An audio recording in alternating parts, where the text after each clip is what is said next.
What's up, folks? Welcome back to the stream. It's Tuesday.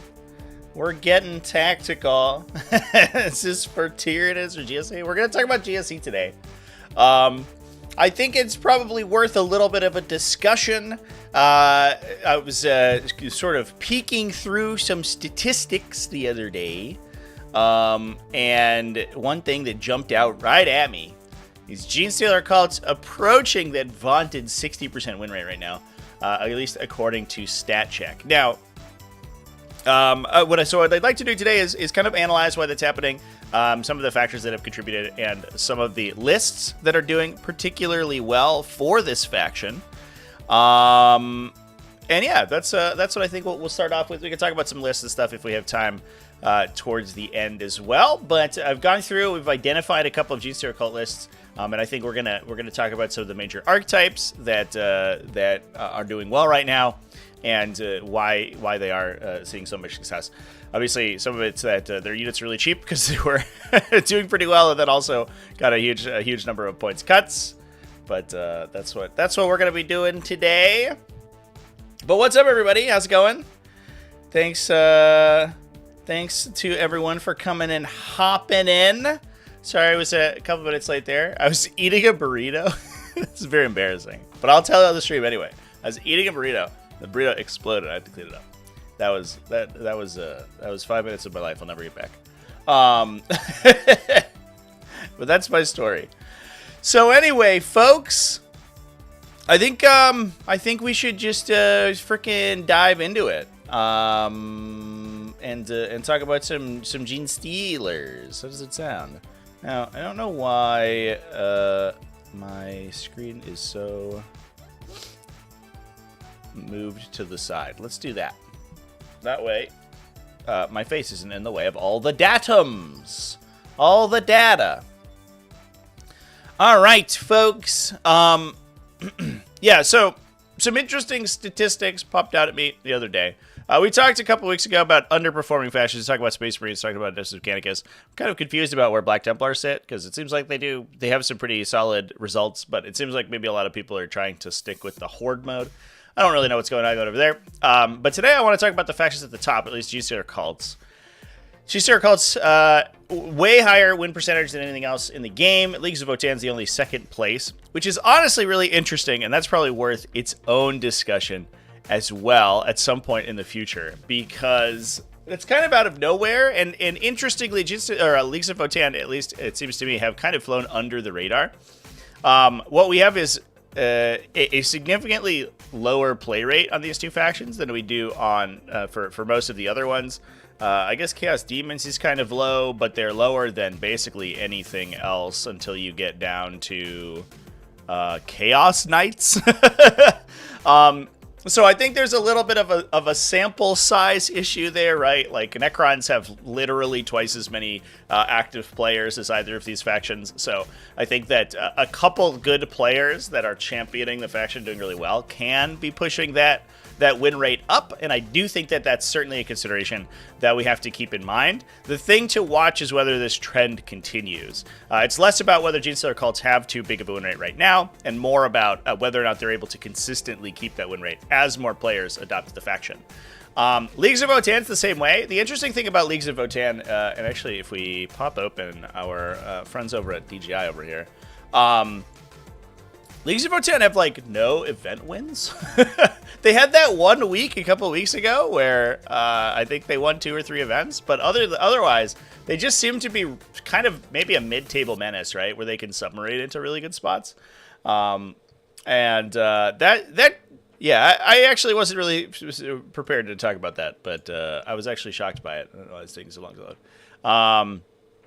But if we go down the line, I think we can find Votan. There was one last week, and then one the week, I guess 3 the week before. So the last weekend of October was Votan dominated, but otherwise in the last couple of weeks, they've had really not that much success. We found like an X and 1 Votan list that we talked about last week, which is pretty cool, but interesting to see them with such a high win rate, but a low rate of event wins. which is wild. But they're not the topic of the video today. But kind of like people are already trying to get all 7 Genestealer Cult players. Listen, all right, you're not that far off. It is 24 Genestealer Cult players. But yeah, I think that the low player base is a big part of the discussion that has to happen, right? Because I do think that there are going to be a lot of people who go, "Oh, this faction is too strong. It's a 59% win rate. It needs to be nerfed." Right? Next update, we have to hit them with the hammer from this guy. And I don't know if that's necessarily the case, because I do think that most of the people who play the army and who are adept at the army are faction specialists. And anytime there tends to be kind of a disproportionate effect, right, when you're a faction specialist and you receive a buff on your faction. So if you are like Robin Roberts, for example, who is an incredible Genestealer Cult player and plays Genestealer Cults in literally every format. It doesn't matter. He's always playing Genestealer Cults. And in the situations where Genestealer Cults aren't that great, he's probably going to go X1, X2, most likely. As soon as Genestealer Cults get good, he immediately pushes up to like an 80 or 100% win rate. And because the faction is it only has 24 active players right now, at least in the events that StatCheck is checking, players like that will make an extremely meaningful difference on the event results. So I think that that's one thing that we have to sort of temper our opinions about, right? Even regardless of how you feel about Genestealer Cults, I think that the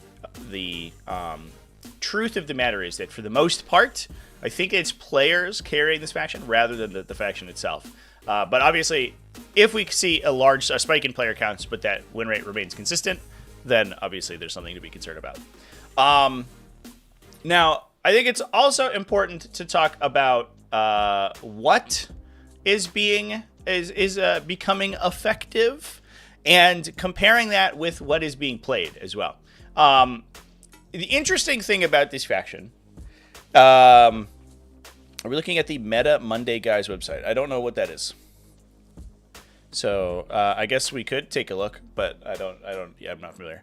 The interesting thing is that Outlander Claw, I think, up until the October update, was basically the only played Genestealer Cult detachment, right? What is this Xenocreed Congregation? 2 players played it and went 80%. That's extremely funny. That's like when Null Maiden Vigil had 100% win rate and was the best attachment in the game because one player won 1 GT with it. That's incredibly good. Ascension Host also at that a pretty strong win percentage too. But Outlander Claw looks like it's fallen off quite a bit because the points changes most impacted the non-Outlander units, right? I think you got a small cut on Adelan Jackals, but a lot of the other components of Outlander Claw weren't touched. However, we did see some big discounts to like the 5-model Aberrant Squads and Acolyte Hybrids and things that are benefiting the other detachments. I might sneeze here, chat. Nope. Apparently not. Just kidding. I lied to you all. I was playing the long game. That was the psych. I think we still have I think those forest fires going on near me, chat, and it is killing me right now. I got a real bad headache, and I am tired. So that's what's up. So it's interesting to see that I think ignoring this very isolated Xenocreed congregation. Actually, I'll be honest. I don't know if I'm familiar with the Xenocreed congregation detachment abilities. Let's take a quick look at that before we dismiss it as an outlier. Because I haven't really not heard of that detachment very much. Acolyte Hybrid and Hybrid Metamorphs and Neophyte Hybrids. While you have a character model leading the unit, you can reroll advance and charge rolls. If the character model is a Magus Primus or Acolyte, the model has a 3+ feel no pain. Okay. We have a little bit of anti-precision technology, I guess, which is nice, I suppose. Ryan G donated $5 through Super Chat. I'll link you the Meta Mondays Guys website. Make sure you sort by the correct date. Also, how many miles total did the Tortoise travel last week? Ryan G, yeah, thank you for the super chat, man. Send me over that link. How many miles did I travel? That's a great question. I'd have to calculate it. I think it was about 2,000 there and back, and then, or it was 1,200 down, and then I think about 800 over to Texas, and then about 2,000 back. So it's about 4,000 miles between Onslaught and then traveling over to Joe's for his live stream. And to be fair, it was over the course of like basically a whole week, essentially.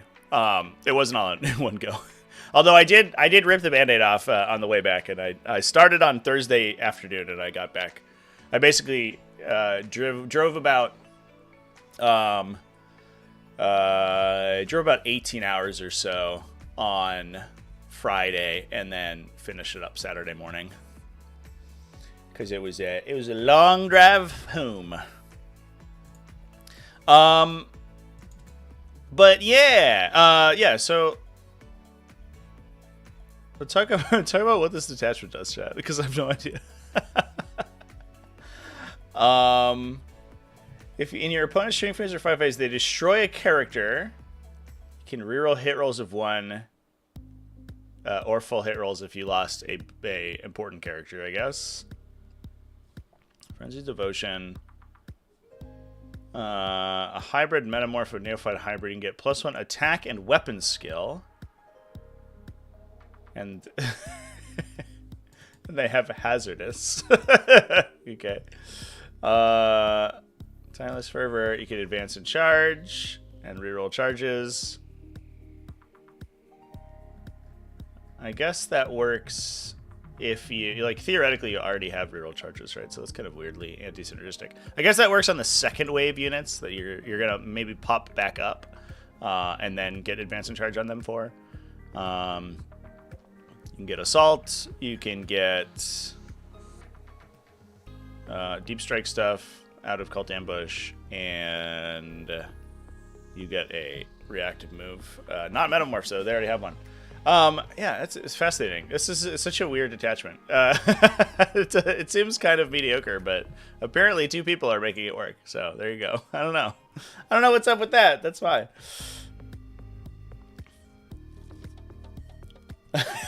Your European mind can't comprehend traveling those distances by car. Yeah, turns out, chat, the U.S. is a big place. It's a big old place.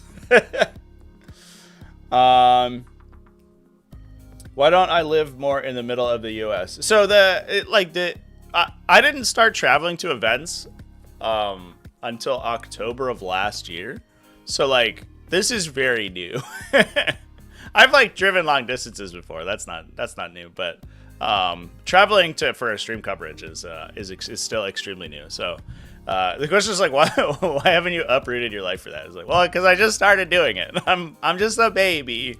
I am moving in January down to Philadelphia though. That's going to cut about a day off most of my travel, especially on the East Coast. It won't affect stuff going west too much, although I will be about I don't know, it'll be a couple hundred miles farther south, so it'll be easier to get to most of the southern states.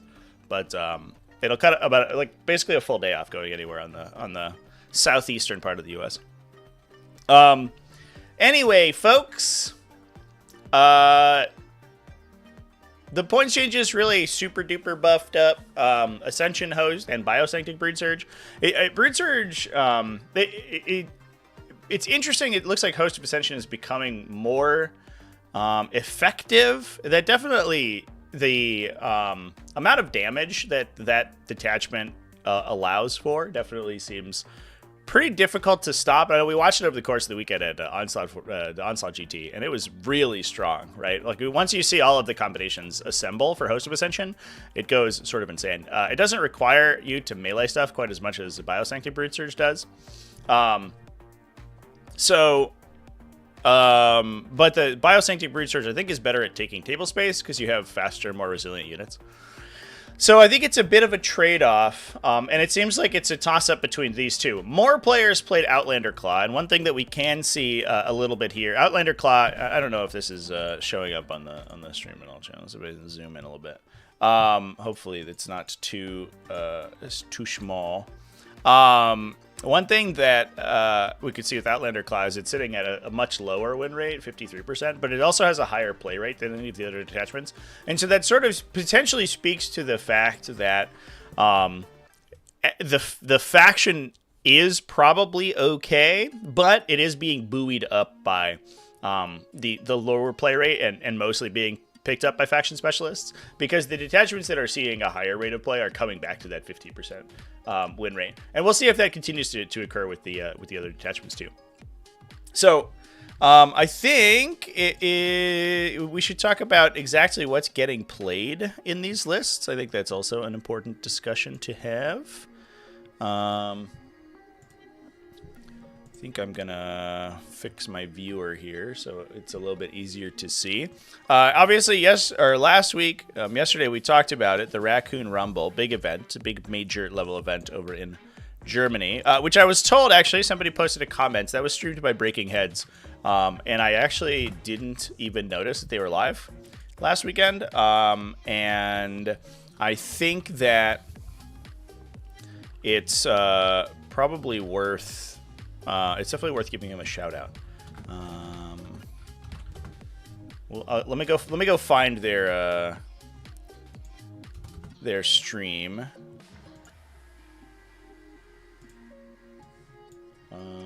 Yeah, so they were live. They're a German language YouTube channel, by the way, chat. So if you are a German speaker or you're interested in getting better at learning German, you can go check out Fred and Malta.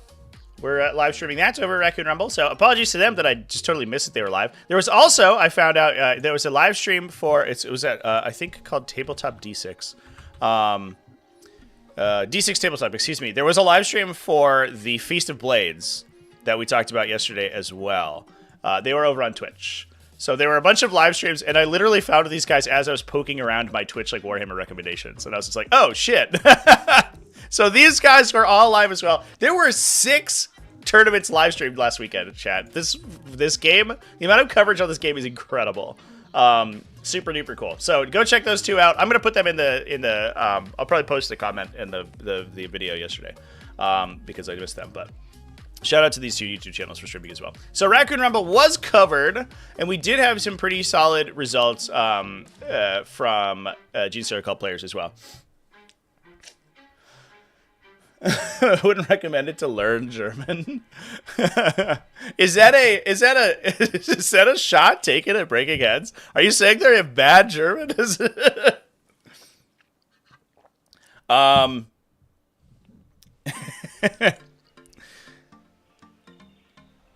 in the middle of the U.S. and live in Oklahoma.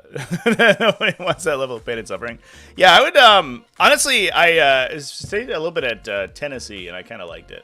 That might be where I would go if I was trying to go more central. They have really good internet, too. It's just, like, random, but... so Christian Brewer was rocking Biosanctic Brood Surge. I'm actually interested in what both of the X and 1 players of this army were playing. Sebastian Gehart was our Xenocreed Congregation guy. I guess before we move off discussion of Xenocreed Congregation, let's talk about that real quick. Like I said, chat, I have no idea what this detachment does. So we have an Acolyte Archon with deeds that speak to the masses. So your battle line gets rerolls on Cult Ambush. Okay, that's actually sick. All right, that's a big deal for this detachment. So a lot of times, I think it seems like what you're doing is you're trying to make use of those stratagems that benefit you when you're targeting something that's next to a character, not necessarily with yourself with a character.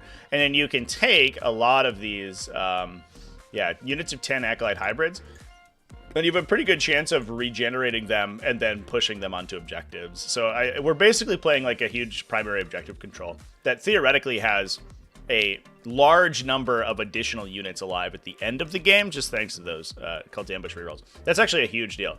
So killing that guy is probably that's the this guy right here is probably posted up in the back, hanging out with a unit and hoping that Inceptors don't find him.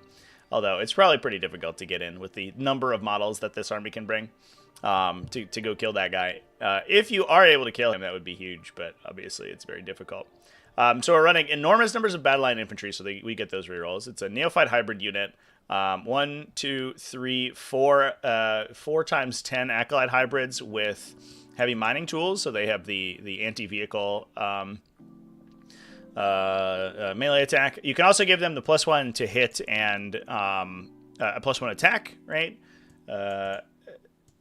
Stratagem as well, so that they actually go to 3 attacks rather than 2 with those weapons. And they're 3 damage on top of that too, which is pretty nuts. We have Biophagi to jump into those dudes, so we get the character buffs as well. We have 3 units of hybrid metamorphs, plus 2 units of pure strange Genestealers. So tons and tons of forward operation. Hybrid metamorphs all scout, assuming that they're not being attached with characters, which they might be, to be fair. And then the pure strange Genestealers also infiltrates. You have 2 Goliath trucks to carry those guys around as well. So, and then 3 Achilles Ridge Runners. Looks like we are running, 1 heavy mortar, 2 mining lasers. A lot of times I think the thing that always catches me out with the Achilles Ridge Runners is I always expect to get hit with crossfire off of the mortars, but obviously the laser Ridge Runners also apply that +1 AP bonus off crossfire. And so oftentimes the mortar will get you, the targets that your opponent's hiding, where you're going to go charge them with melee attacks. But if your opponent is playing like aggressively and coming out in the open, the mining laser guys can still just apply the buff and shoot you with a laser beam before you charge them, and that's just as good. So we still have a lot of utility for the little baby Ridge Runner units rather than the big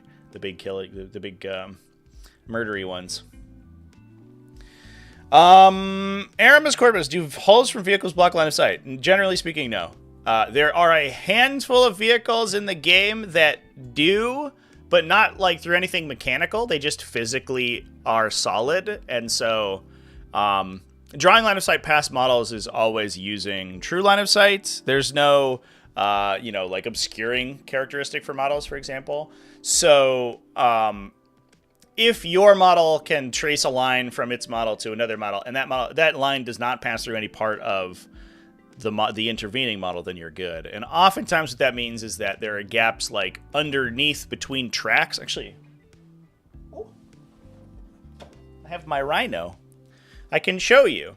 So if you're straight on with a Rhino, right? Obviously, it does not block line of sight. There's a huge gap underneath it. If you are side on with the Rhino, I'll see if I can make this. You can see through the treads, so that doesn't block line of sight. Generally speaking, even if it's angled, generally speaking, it will not be blocking line of sight because there is going to be that gap through somewhere. So these vehicles, for example, are extremely bad at blocking line of sight. I believe, if I remember correctly, Land Raiders and Bane Blades are both solid all the way through and are also very physically large. So oftentimes they will block line of sight because they don't have that tread gap. So if you're on opposite sides of those vehicles, the vehicle intervening facing sideways will theoretically block line of sight unless you're very tall. Great on clean ones, like randomly, also sometimes block line of sight because they're like just big balls of dough.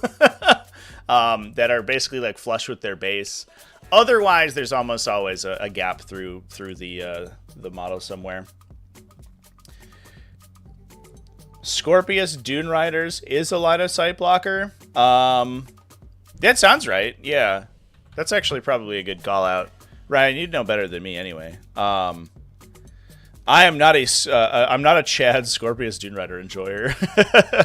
But they're just flat on the table, right? Oh, every time I go to the new Warhammer site, I get redirected to Warhammer Community. I'm new to the internet. Don't judge me. Yeah, so like these guys.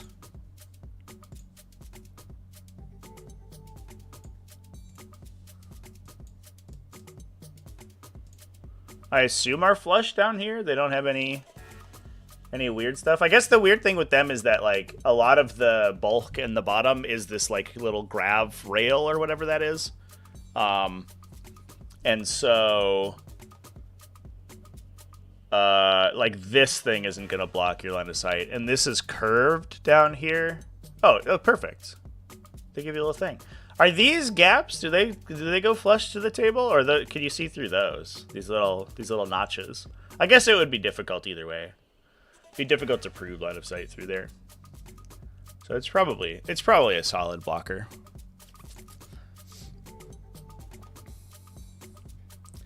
Brother kept saying other models don't count for line of sight blocking, and that didn't seem right. Yeah, the one thing to keep in mind, I guess is important to mention, which is what your brother might be getting stuck up on, is that models in your own unit don't block line of sight. A unit can never block line of sight to or from itself. So, for example, if you have your like missile launcher guy standing behind your bolter guy, the bolter guy is assumed to have ducked or gone prone or something so that the missile launcher guy can see. Some people get that confused with models not blocking line of sight at all. The rule of thumb is that outside of some very specific situations, models generally don't block line of sight because there's always like one quark's length of of a line that can pass between them. But models in your own unit never block line of sight, never ever. Those Dune Rider is flush to the table. Sick. All right. Well, there you go, Dune Rider players. Just always play sideways. Whoop. All right. Well, I think I'm definitely I'm very slowly but surely understanding just the Xenocreed congregation. That seems like an incredibly high skill cap detachment because you have to be able to play with a lot of RNG, I guess. Because even though it is like a 5-up rerolling to get your units back, there is a potential that you just don't get that much back. But you also have to be able to play the late game scoring game very well because you have to be jumping more and more of these melee acolyte units back onto the table and using them to flip objectives.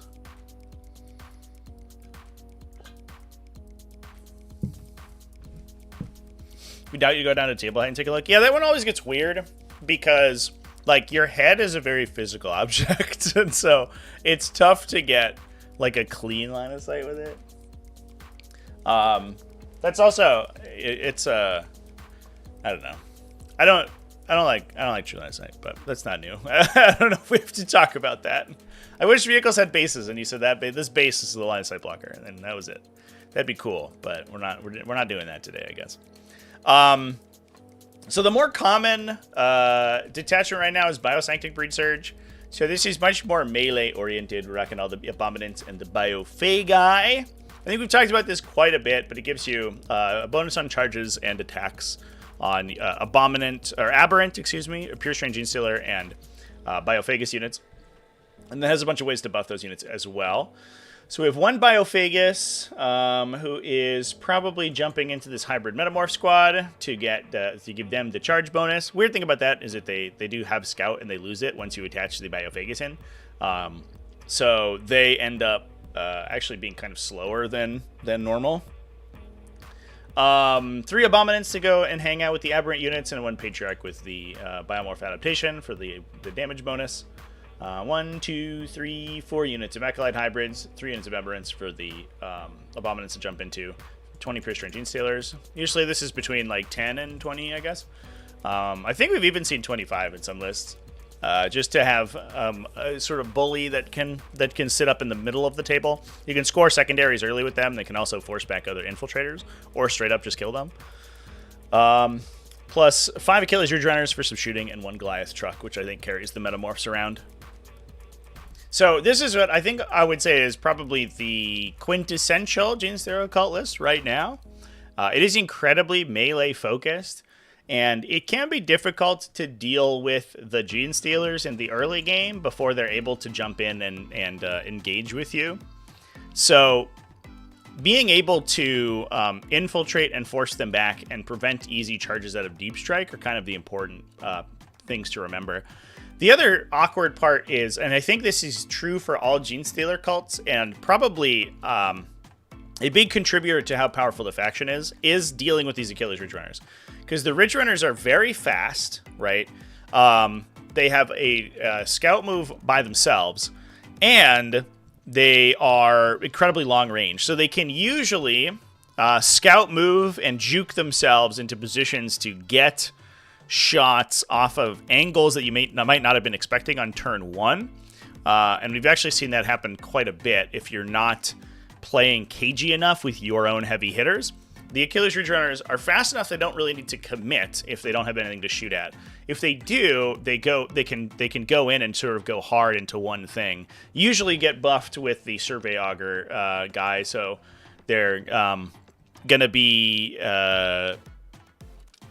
ignoring cover with that +1 AP from Crossfire, and then +1 to hit themselves.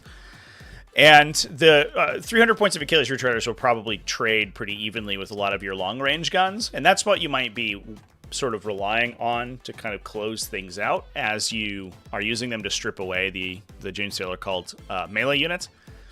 So if you can't deal with the Achilles Ridge Runners, and this goes for every detachment, I think they sort of peck you apart. Now, a lot of times they do have to play aggressively enough, and they're a large enough base size because they're two vehicles next to each other, that oftentimes they have to go into awkward situations and you get to kill them. But the question is whether or not you do that before they get to Alpha U for enough damage. And I would say, if we're looking at ways, if we do end up feeling that Genestealer cult is too strong, if we're looking at ways to depower the faction, the Ridge Runners are probably one of the biggest ones, because their crossfire mechanic triggering basically universally. They have so many attacks, and they're so reliable. They have the high level of reliability with that +1 to hit, ignore cover, 8+ AP, and all that stuff. They're so good at anti-tank duties that I think that they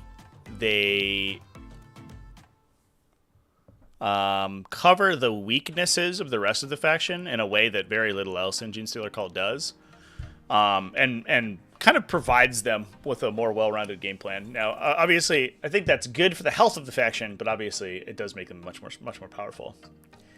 All right, what I would like to do is find a instance of the current incarnation of Ascension Host, and I'm not sure where that's at.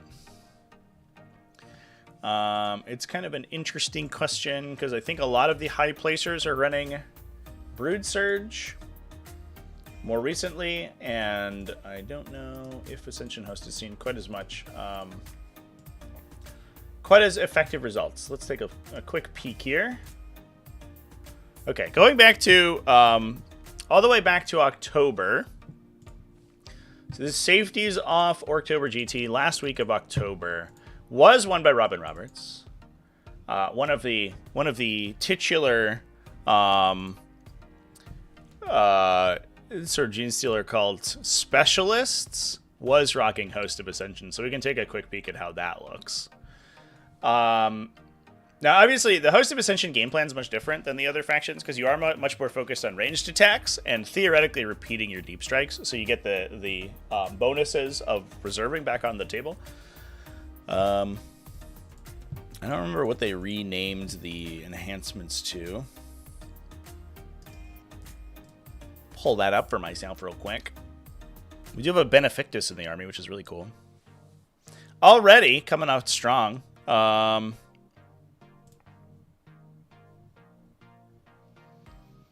You get +1 to hit against characters with that guy. The other benefit is usually you see a Primus with chink in their armor. Yeah. There it is. So we have a +1 to hit guy. And plus the Benefactus is also shooting his big mind laser at people. A Clamavis, Jackal Alpha, double Jackal Alphas. So they're oftentimes in there to speed up bike squads, so you can push opponents back and give yourself more opportunities to pin them in if we are running Adelan Jackals, which we are. Ooh, man, 10 model Adelan Jackal squads, damn. So we can scout with those things, move them forward, shoot, and then shoot and scoop move thanks to the Alphas. So you can actually push them on turn 1 about 24 inches. They can basically, if you don't have stuff in the way, they can basically ring your entire deployment zone on turn 1 and do mortal wounds and shoot while they're doing that. So the level of kind of offensive screen that these guys are able to do is sort of insane. The other benefit that they grant is another instance of rerolls. And so if you're able to keep the Alphas alive, oftentimes when you push the Jackal unit forward, the whole thing will get wiped. They are not that hard to kill. But if you're able to keep the Alphas alive, they do give you a reroll 1s to hit effect. And because you're trying to trigger lethal hits and sustained hits from your detachment ability, because it gives you sustained hits and or cover when you come out of reserve, the reroll 1s to hit is actually incredibly powerful. That's also why we this detachment, I think, uniquely tends to run multiple Primuses to give you the rerolls on those as well. We have Reductus Saboteur, Sanctus,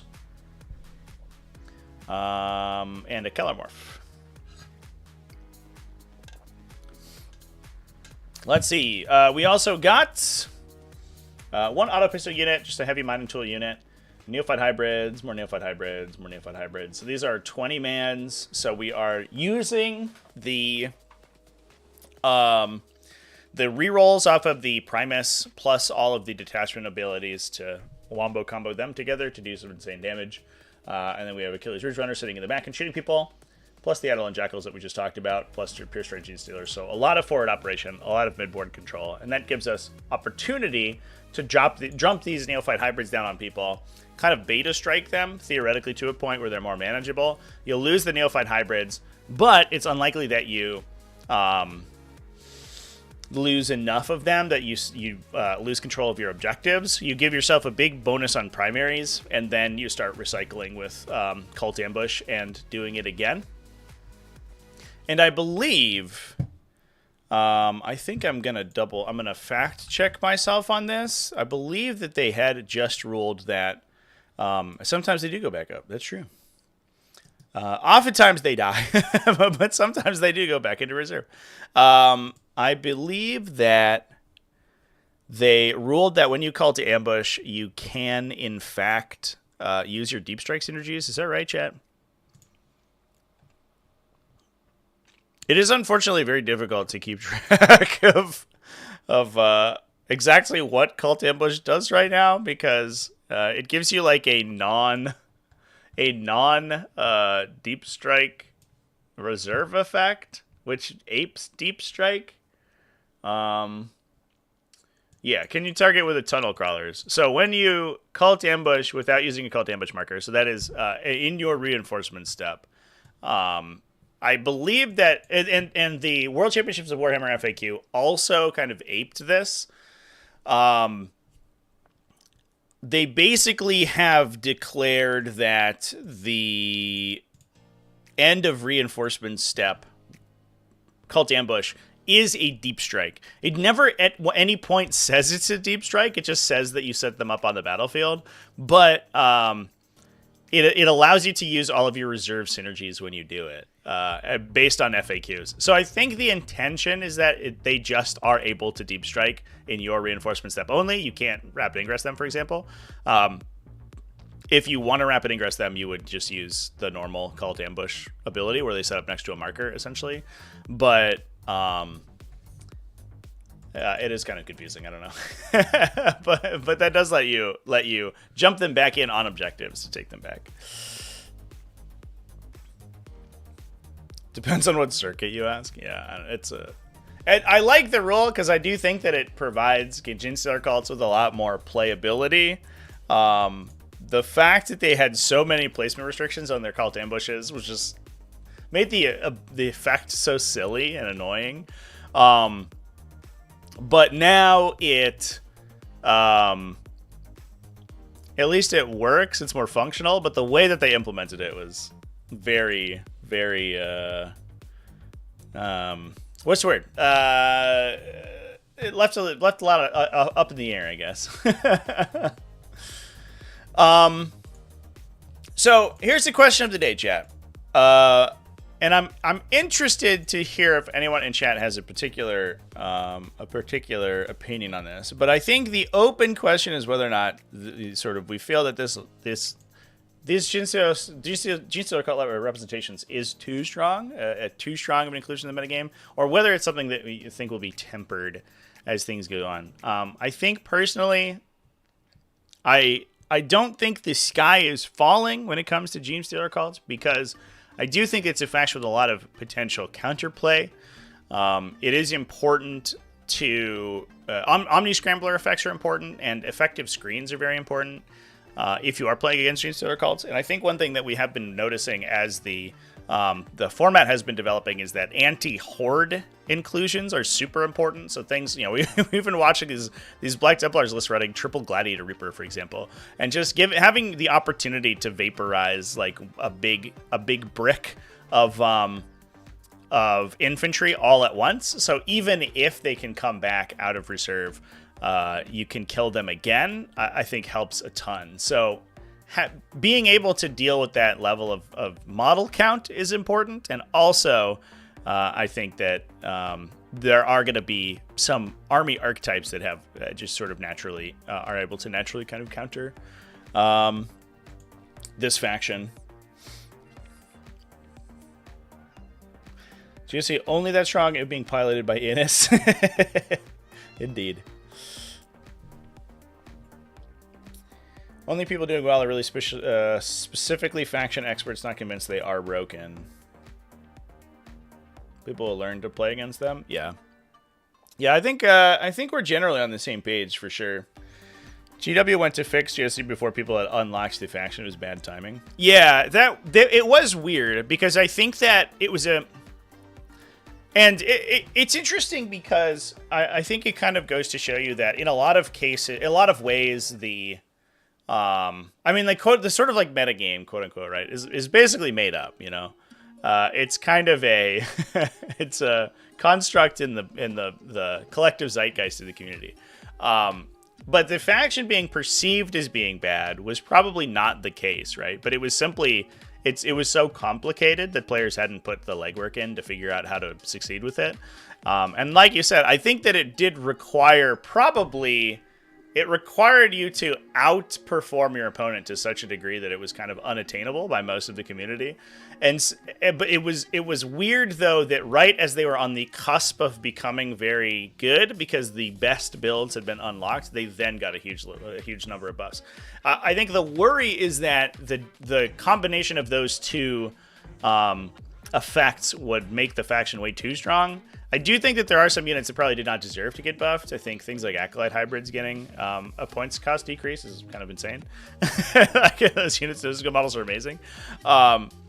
But there were things like, Aberrants seeing a points reduction doesn't affect their Outlander Claw builds, for example, right? So a lot of the buffs were, I think what ended up happening was that a lot of the buffs ended up bringing other detachments to the level that Outlander Claw already was starting to get to, with players optimizing the build. And so I think that it ended up being probably more beneficial to the diversity of the faction than necessarily its balance. And I think that's probably ultimately pretty good, right? I think it remains to be seen whether or not this win rate, this level of success, is due to the faction being too strong or the players who have picked it up being too strong, because again, the sample size is so low. But at the very least, I think we can appreciate that it's good that the faction has multiple detachments that are seeing success.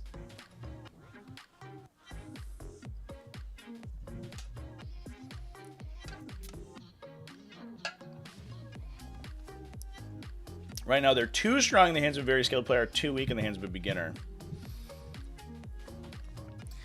Yeah, and sort of, here's a conceptual question, chat. Is that okay, right? What should the level of balance, like where should the design team focus their balance, right? If we talk about Genestealer cult being too strong because a player who has 1,000 reps with the faction and who is like a veteran competitive player wins all the time. First of all, maybe it's too strong. But also, I imagine that player would probably anytime they commit their energy to a faction, I imagine they're going to have a similar level of success. So should that be the level for which the game is being balanced, where you have these high finesse factions that are getting nerfed because high finesse players are succeeding with them? Or should it be buffed because players who are not at that level can't compete?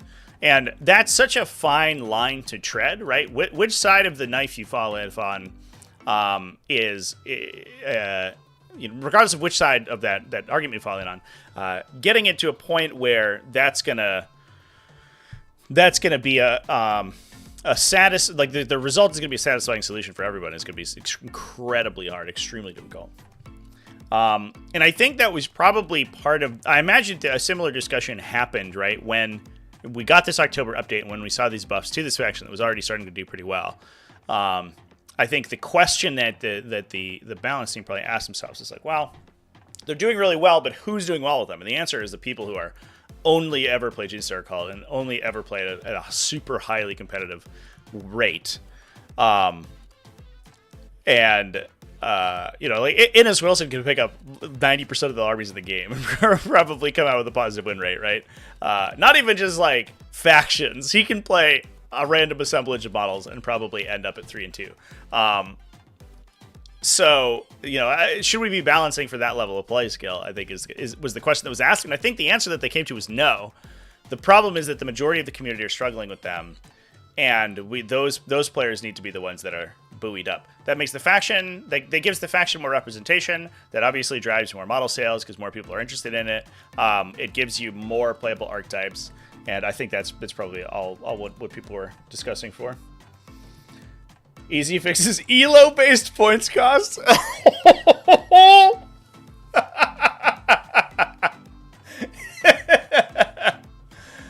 Yeah, you get your Acolyte hybrids cost 90 points a unit because you won too many GTs. Oh my god. That'd be so funny. Imagine the complaints where you're just like, ugh, you killed my 400 point unit. And like, that unit was 20 guardsmen. Why is it 400 points? And I was like, well, it's because I won LBO. My army gets worse because I won. Oh my god.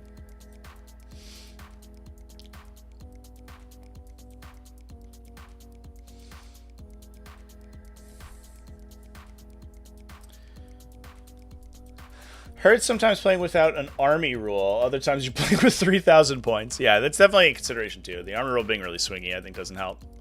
Yeah, I think that might be that's a sort of another discussion entirely, because I don't like their army ability from like a design standpoint. Any of those army abilities that are like on it's a huge effect on a random dice roll over a long enough period of time, does that balance out? Probably, right? But the issue is when you roll up all your 4s or all your 5s in one game, and suddenly you're just literally playing with double the models that your opponent has. Or if you fail them all and you don't do anything. And that level of swinginess, I don't know, it doesn't feel too acceptable to me, to be honest. A tricky high finesse army would benefit from a handicap system. Maybe that was what GW intended with Cult Ambush rewarding losing models. A handicap system. Do you mean a handicap? Letters from Links. Do you mean a handicap like a player will receive a handicap, or based on their ranking or something, or that the army would receive a handicap for using its ability, essentially, right? Like their army ability does nothing if you haven't taken any casualties, right? It sort of definitionally requires you to be engaging with your opponent and losing the game, losing the game, like losing units in order for it to trigger. So on a baseline level, it kind of is a handicap because you have to already have had models die.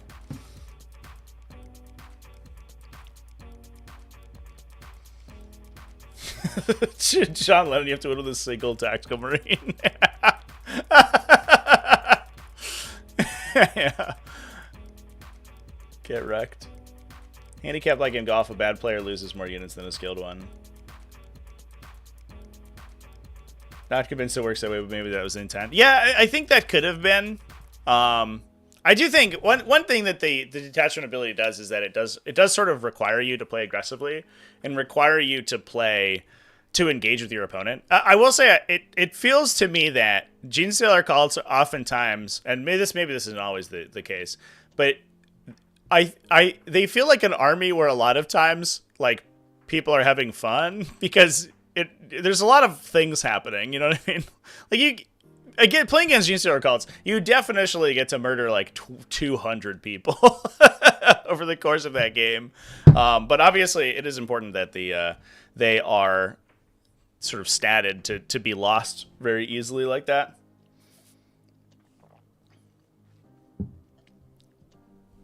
The original intention with GSC was that they had less average units, so them coming back wouldn't be as oppressive. Less than average. Oh, like less than average stat blocks is what you mean. Yeah. Their unit profiles are really bad, right? Because the entire army is basically light infantry, like 1 wound, low save, and they just get swept easily. But then they regenerate, and I like, I think that the theme of the effects are really nice, right? Like you definitely feel like you're playing against this oppressive horde of people, like jumping out from sewer grates and things. Yeah. Cult ambush should let you spend 4 tokens, and that's it. So you generate tokens as your units are destroyed, and then you can spend them to get units back. So you can kind of you basically always get 25% of your casualties. I think something like that would be much nicer for sure.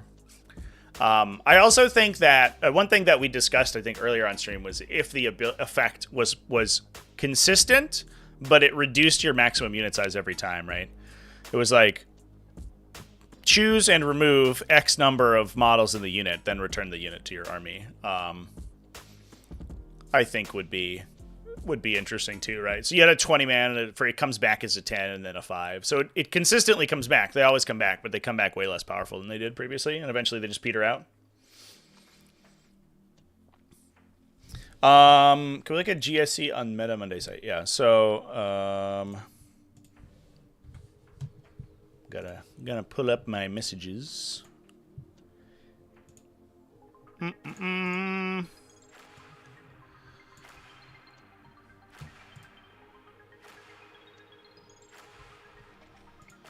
Is this are we we're having the same discussion here? That we're talking about Genestealer call today.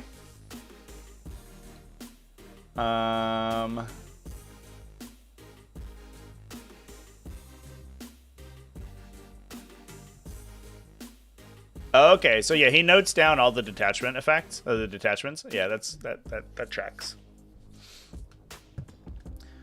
That's actually that's a pretty good tool.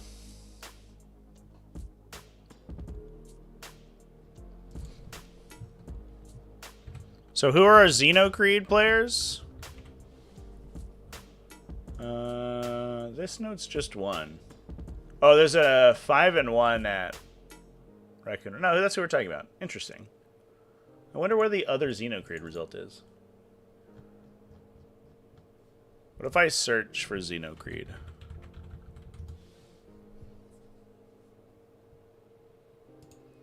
Back in October?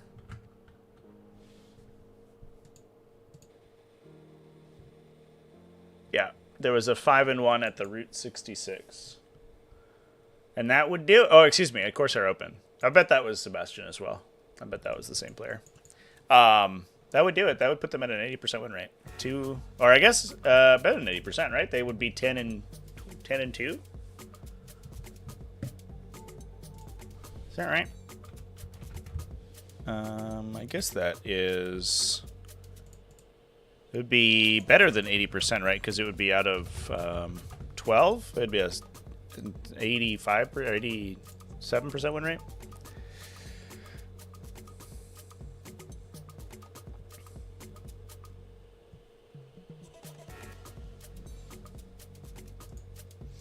I think GW is underestimating the gameplay value of deep striking crap units in the way of your opponent's elites. I think that, I mean, that is, I think, demonstrably true, right? Like, to Vestas Aquilons. I do think that Genestealer cults have less of that problem. Like, they certainly have the capacity to do that, but they don't work in the same way, right? They can't 3-inch deep strike naturally. They can't do it off of rapid ingress. It's almost impossible to, like, get units deployed at the end of your opponent's movement phase out of cult ambush to be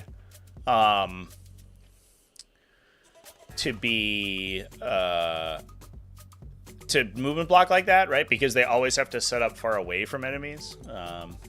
They have to set up next to their cult ambush marker, which is like sort of definitionally away. Otherwise, it might have been destroyed. GSC 20-man shooting bricks can take a long walk into the ocean. Salty over the 20-man Crusader nerf. Yeah. I don't know if I understand the 20-man Crusader nerf. I don't know. I think we've talked about it in the past. I think the Games Workshop wants to push the game towards having a lower model count. And they saw this like 120 model Black Templars list and we're like, no, too much. But like mass heavy infantry sweeping is something that they've just been hammering into the game. So I think it's something that is like kind of pretty answerable. Like, if that becomes super consistent, you know, we start to put zoanthropes back onto the table, and suddenly all those units vaporize very quickly.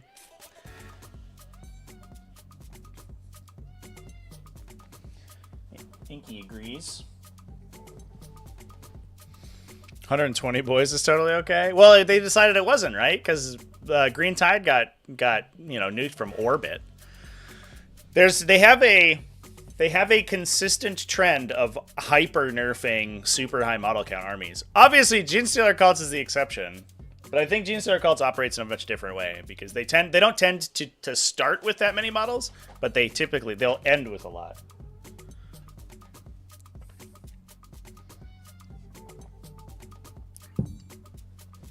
I don't think it's fair to say that the Crusaders were not very strong, right? Because they had occasional, like it was a low play rate. Not a lot of people were running like mass Crusaders, like really pushing the archetype to its limit. Here's the real question: is why did they allow 20-man Crusader squads to begin with? If this was something they were worried about, but that might have not been a consideration that they had. They were like, haha, 20 Space Marines in a unit. How bad could that be? Turns out, when you are 5 melee attacks each and get a bunch of stacking buffs, it's really good. Inky's here to say hi. What's up, baby? Oh. She's been very cuddly these last couple days.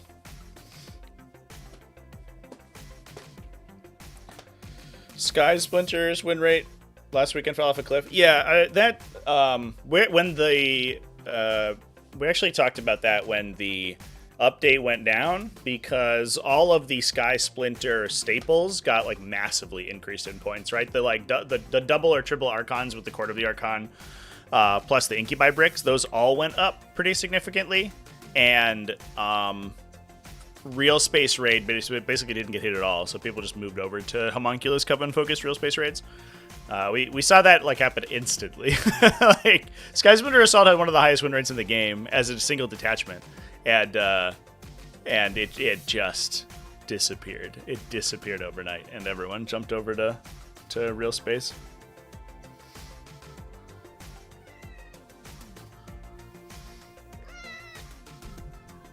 What?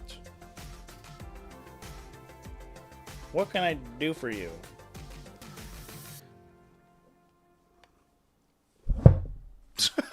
That's aggressive. Jesus Christ. I'm such an angsty cat. She's like, how dare you talk to that other fuzzy black thing? It got worse since then. I guess we can take a peek. Oh. Hello.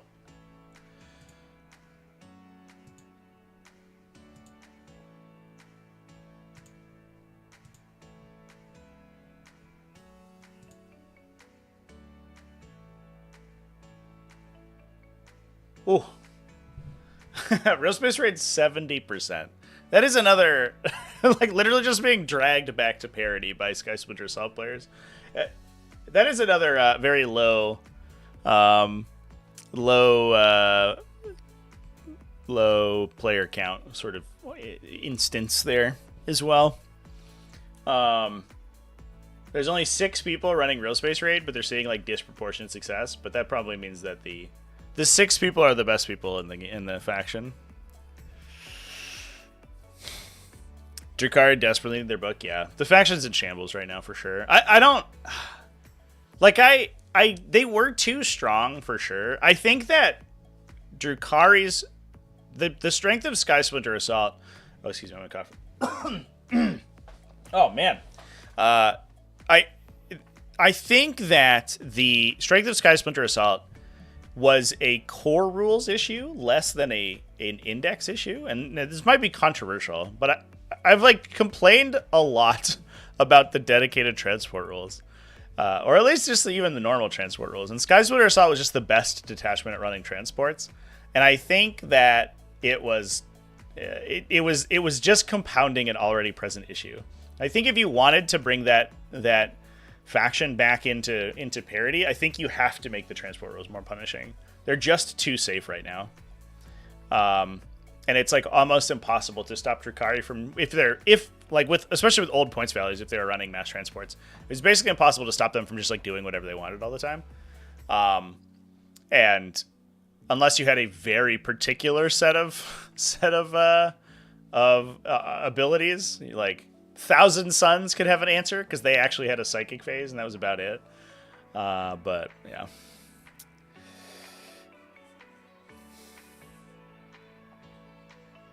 Damned Legion waking up early to catch the stream. Thanks, man. I hope you're having a good morning. If only Drukhari transports did melee damage, or at least were made out of more than cardboard. I mean, I think they're survivable enough, right? Most generally speaking, the problem with Drukhari isn't necessarily that the transports die. I guess now it's that they're transporting really like the current Drukhari builds. I guess this is it. While we're on this topic, right? We've sort of moved off Genestealer cults. I think it was an interesting discussion with Genestealer cults. I do also think that they are they're definitely being carried by a couple players right now, and I think we see 2 or 3 more weeks in. I think we'll have a better look at how well they're doing. But I think we can sort of transition to talk about Drukhari. I think that's an interesting discussion.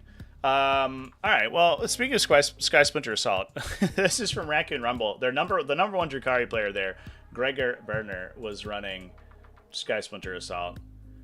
Triple Archon, Lilith, Kabalites, Witches, Raider, Venom, Court, Kronos, Incubi, Mandrakes, Scourges, Telos.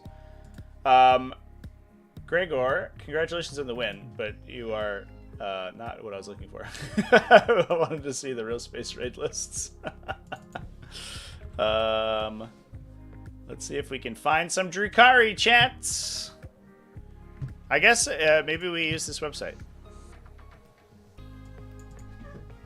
This is from another time.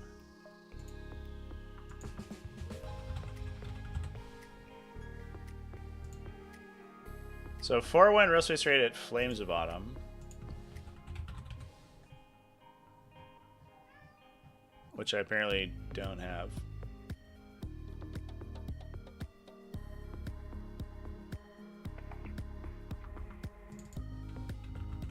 Is this the right? Am I on the right week? Yeah, I am.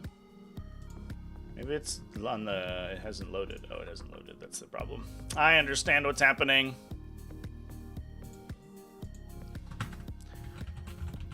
There it is.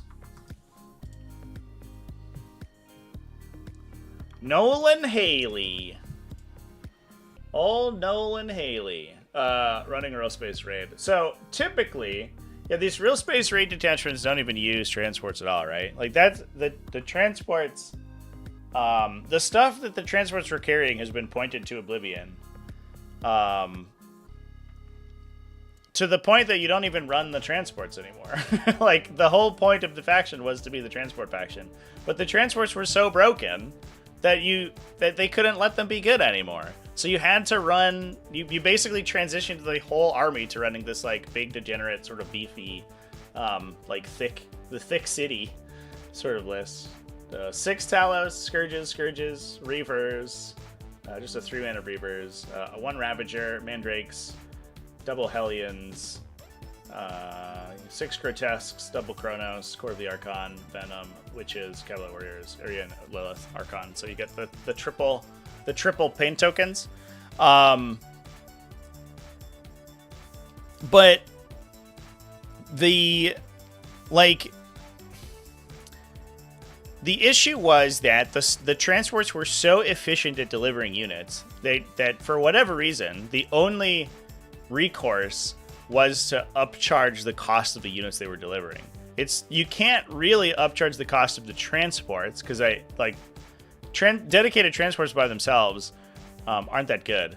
You have to also have a unit inside, so they ended up just upcharging a bunch of the units, which made them basically unplayable, especially in large numbers. So they just pushed the transport faction out of being able to play transports. And first of all, I think that's a shame. But second of all, I think it's an issue with transports. Just transports being super dumb. Their transport rules need a rewrite. And I think that's the beginning and end of it. Maybe I'm wildly biased. I don't know.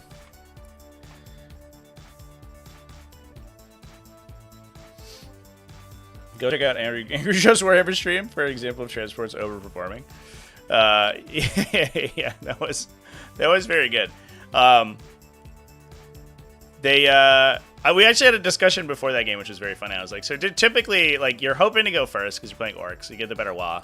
And it's usually better for you if you want turn 2, because there's literally nothing I can do to stop it. I have to give you all my guys on turn 1. And my screens on turn 1 to stop the turn 2 WA, and then you get to clear all my screens, and then you get a really good turn 3 WA. And he was like, okay, cool. And then they were just ran everything forward turn 1. They were like, we're not going to listen to you. I was like, okay, fair enough. And it was still, I basically got to kill an entire Orc Boy squad, for free. off of their playing really aggressive. But it did not matter, generally speaking. If they had turned 2 WAD, we would have been out of that game instantly. We would have been destroyed. I think the reason that game was close was because they went first and they just pushed away super duper far. But yeah.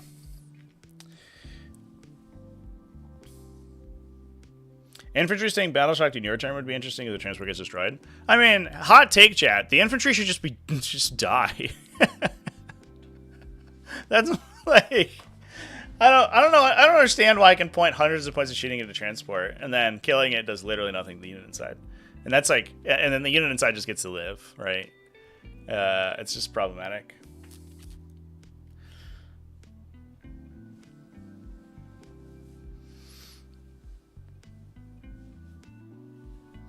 Maybe not as good specifically with Drukhari, but for Catachin Chimeras. I think it is still important for Drukhari, I think, too. Because if Drukhari can activation lock you with the destruction of a transport and they have Kabalite Warriors, right? Then the Kabalite Warriors on battle shocking at the start of their turn lock whatever objective that they're standing on. So that can be huge. But generally speaking, the big benefit is that you just get 2 units, right? It's 2 units standing in the same place, so only one of them is targetable at a time.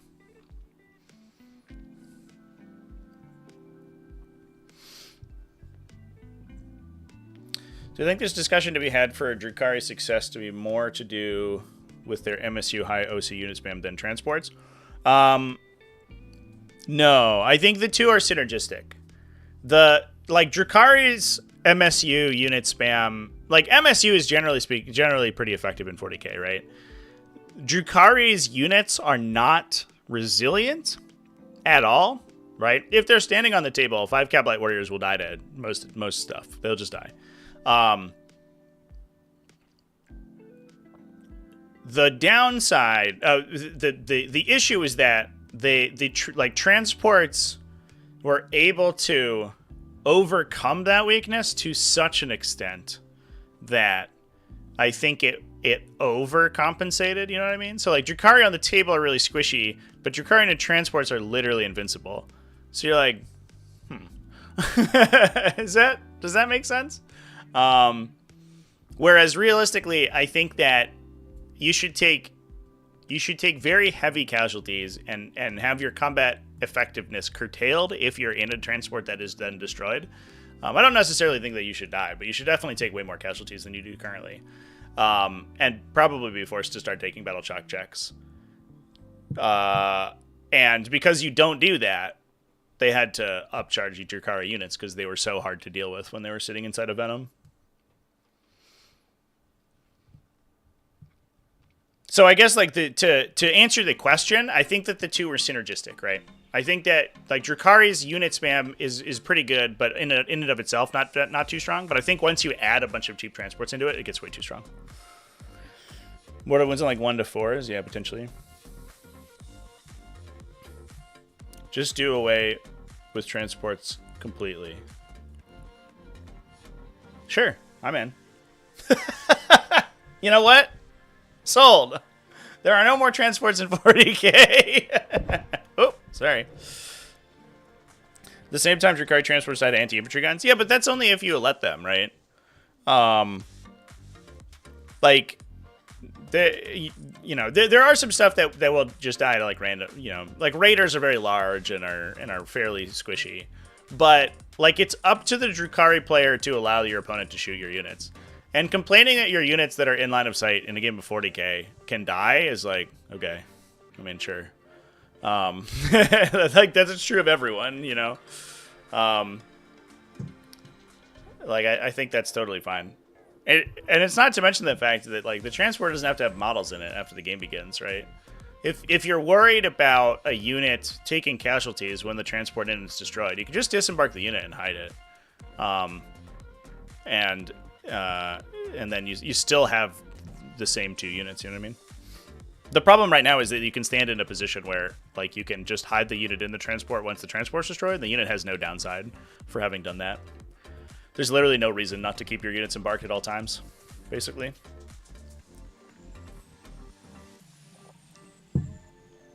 Anyway, chat. We have anything else that we want to dive into? Dan Legion is talking about the Immortal Chilli team tournament in Hamilton, New Zealand. Let's take a peek at that. What's up, Inky? Dan Legion, do you have a link to that? I don't know if I have that one. I have the one from last week. Wow. I have the most pathetic animal in my life, and that lives in my house. She just whines. She's just a little crying baby. Immortal Chilli team tournament. I have the Western Sydney, but that's not in New Zealand. Best Coast pairings last week.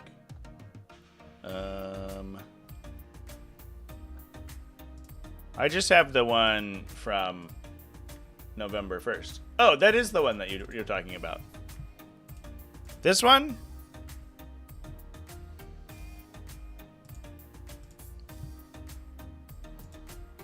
So yeah, this was not this past weekend. It was the first weekend of November. Yeah, we did. Actually, this will be easier to do, I think, on DGI over here.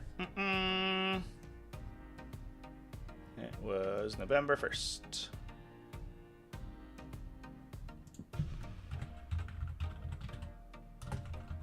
Here we go. So a 5-player team event with Astra Militarum, Tau Empire, Tyranids, Chaos Knights, Adeptus Mechanicus. Astra Militarum is becoming like a staple, right? I think they just fight the straight up fights. If your opponent has a defense queue, they can probably break it. Tyranids and Adeptus Mechanicus are good defender teams, and then we have like Tau and Chaos Knights as kind of like very sort of specialized drops.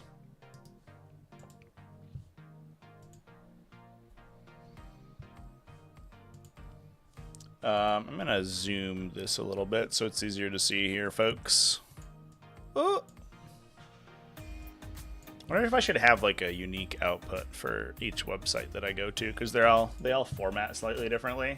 So this is Ben Clark on Astra Militarum. He's got Gonskos, Lord Solar Leontis, a Tempestus Command Squad, a Tank Commander, double Tank Commander, Cadian Shock Trooper Squad, Oh, wow. We had just Lord Solo Leontis, actually. That's wild. No Master Box in that, man. Who needs it? And no Grand Strategist in the tank commanders either. So we only have 2 tank orders that can go 12 inches. Fascinating. All right.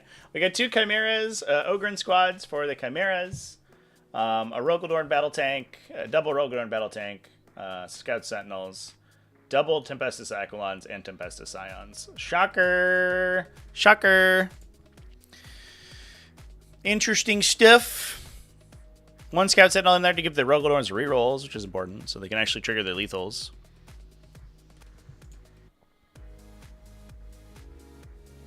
Astro Militarum straight up an auto include? Yeah, I mean, that tracks. Is that because it's like, here's the conceptual question though, right? Is that because it's a good faction in teams because it solves matchup problems, or is that because it's a good faction? Like, it's a high damage, high scoring faction. It's kind of good in a lot of situations. We did have a Retaliation cadre from Cam Wilkinson. Commander Farsight, Cold Star, Enforcer, Darkstrider. Is this basically the same list that we saw at Onslaught? The same weekend, actually? The Fire Knife Battlesuits, Starsight Battlesuits, Sunforge Battlesuits, Sunforge Battlesuits, Ghost Keel, Carnivores, Crew Darkstrider, Riptide. No, this one has Riptides. Plus triple Stealth Battlesuits. Yeah, this feels like, I don't know, this feels like it's the team event answer. And to be honest, I think I might be coming around to the conclusion that the Retaliation cadre is actually just straight up like the best Tau Empire list. It's definitely not.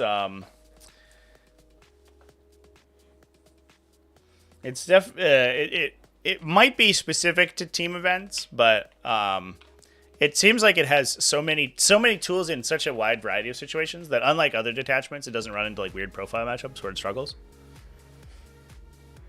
I think it's both. You can take on everything with an all-comers list because it's a great faction. Yeah, I think that's probably true.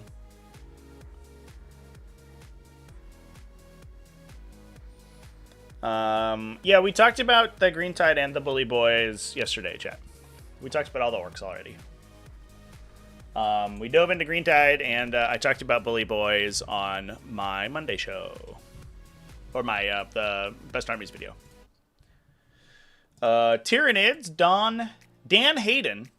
I actually know a guy named Dan Hayden. That's so funny. Running Crusher Stampede, Death Leaper Swarmlord, Biovore, Exocrine, Maliceptor, Emissary. Interesting. That's fascinating. The Nord Emissaries do give you a unit that's like actually kind of tough to kill, and their OC value goes insane. Because you do OC replacement effects first. So when they're on a chosen objective, they replace their OC with 15, and then add the 2 bonus if they're undamaged. So they go to OC 17, which is like just insane.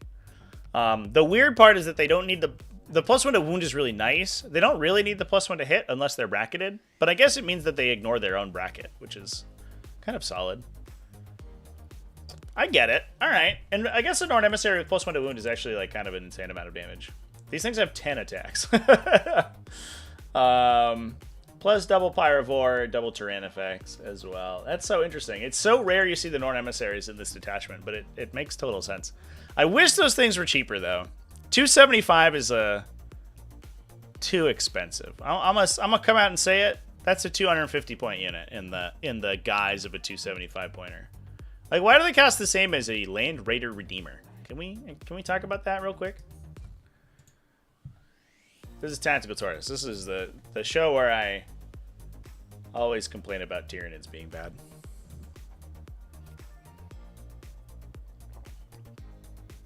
Might be the other Xenocreed player from this weekend.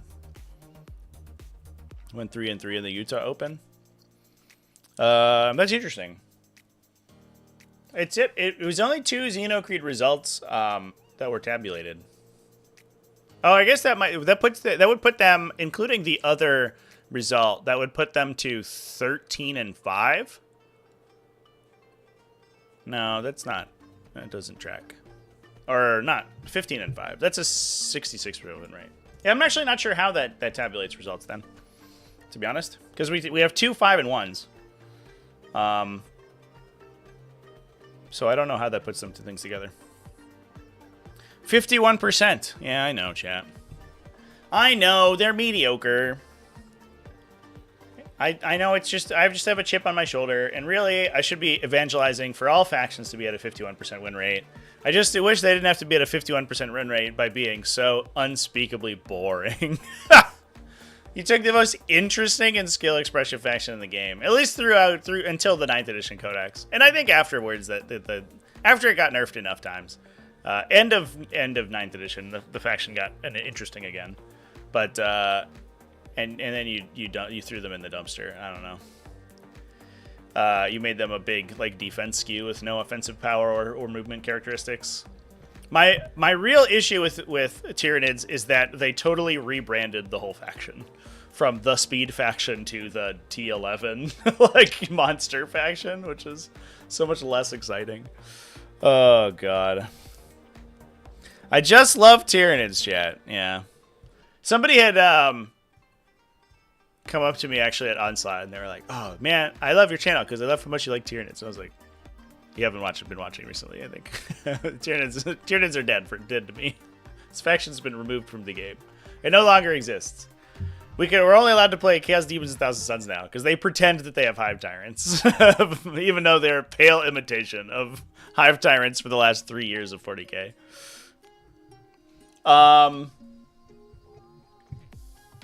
All right, Matt Strange over here rocking Chaos Knights. We got a War Dog Stalker with Lord of Dread.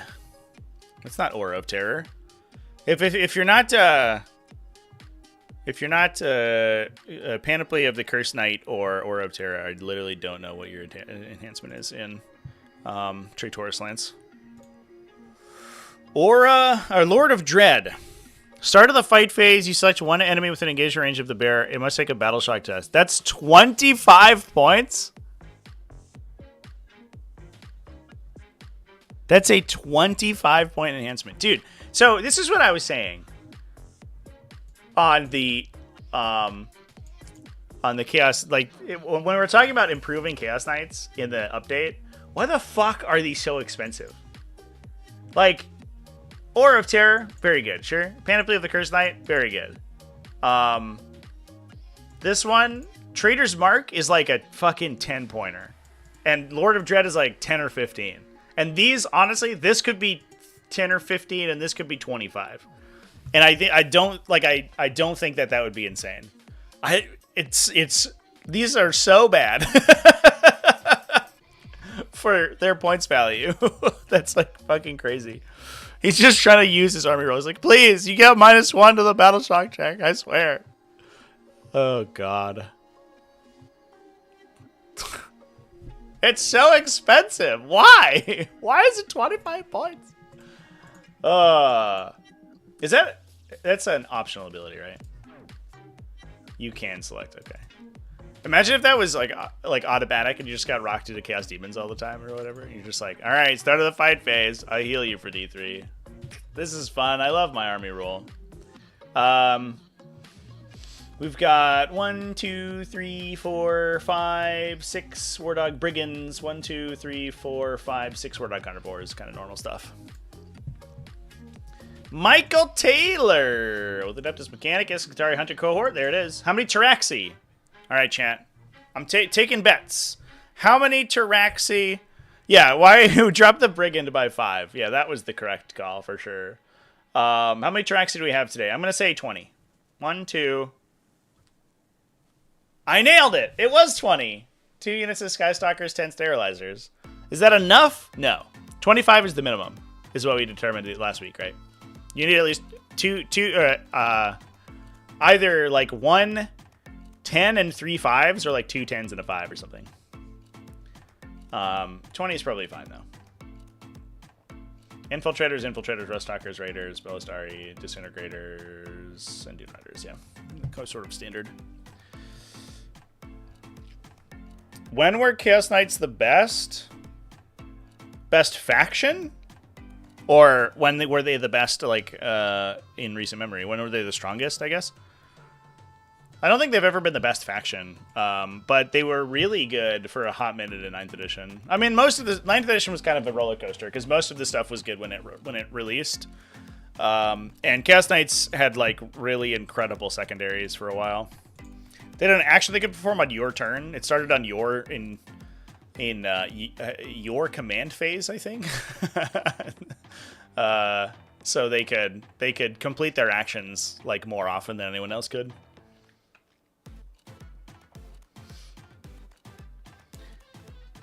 Biggest with Nids is that they didn't get anything buff-wise to replace the loss of Psychic transitioning to 10th. Yeah.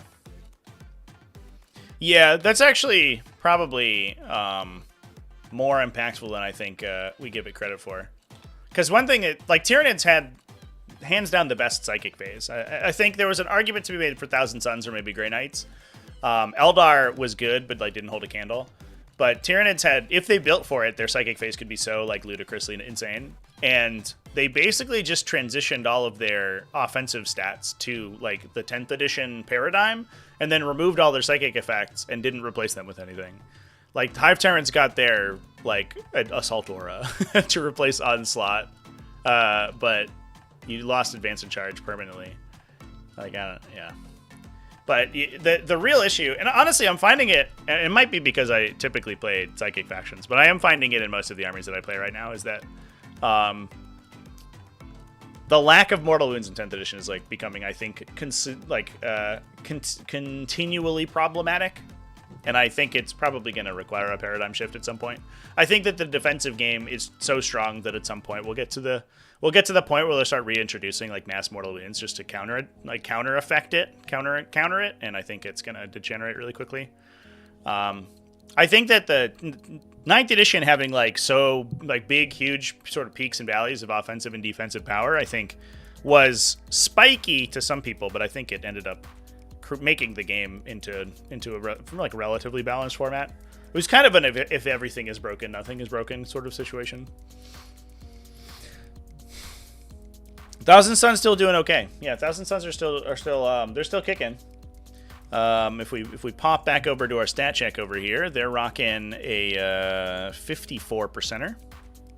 I think that's another thing where the people who had put a lot of reps into the faction kind of just like stuck with it. They were like, "Fuck it, we ball." So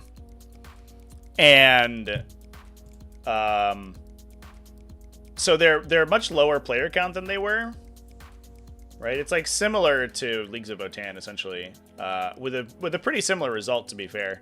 And we saw them do even pretty well in team events and stuff too. There's just some factions that can't deal with Magnus Thread, you know? He just kills them.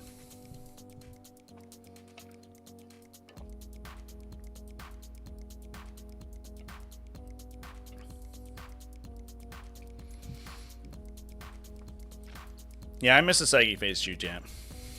Yeah. A lot of people didn't like how Mortal Wounds were conducted and stuff, but for the most part, I think it was the people who wanted to like ram their big tanky units into the center of the field and then just like say go and then complain when they died. And you're like, well, that's like you're not actually playing the game. You just want to out stat check me. Except that's like literally what we're seeing right now happen, right? We watched that. There was that game at Battle Against Breast Cancer where Dark Angels played a Land Raider Redeemer, used Azrael to windmill slam Smoke, Armor of Contempt, ate an entire army's worth of shooting, took no damage essentially, and then tabled the opponent. It was like, cool. This is the dynamic kind of game, 40k game that I'm here for. I love defensive profiles being like literally untouchable. It's very healthy. It's fun and healthy for everyone.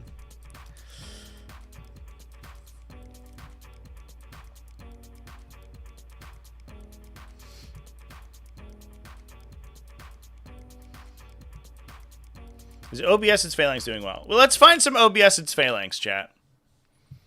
That's one thing that we have not... we were talking about it yesterday, but we hadn't had the opportunity to.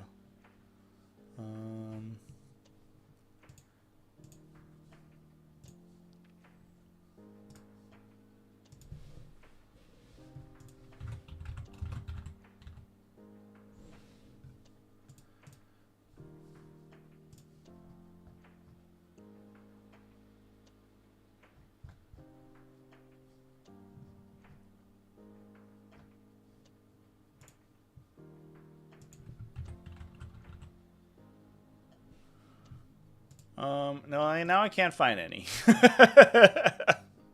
I I think that the answer might be that Obeiscance Phalanx is actually not doing that well. There was one a couple of weeks ago. It looks like. Now we have to go on a search for that event.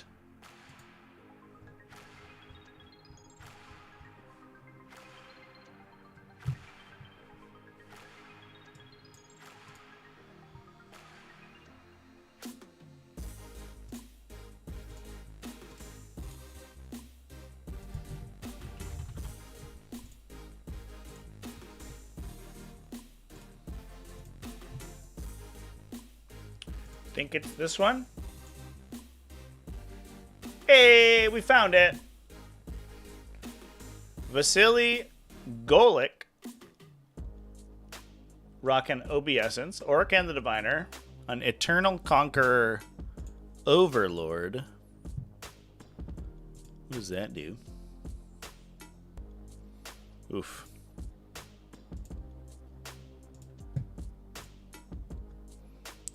So one guy, this Overlord eats a CP from their opponent if they kill a character. That's fucking amazing. That's so funny. Ugh. That makes you want to spend down to 0, keeping your character alive if this guy touches it, because if he succeeds in killing it, he'll lose the CP anyway.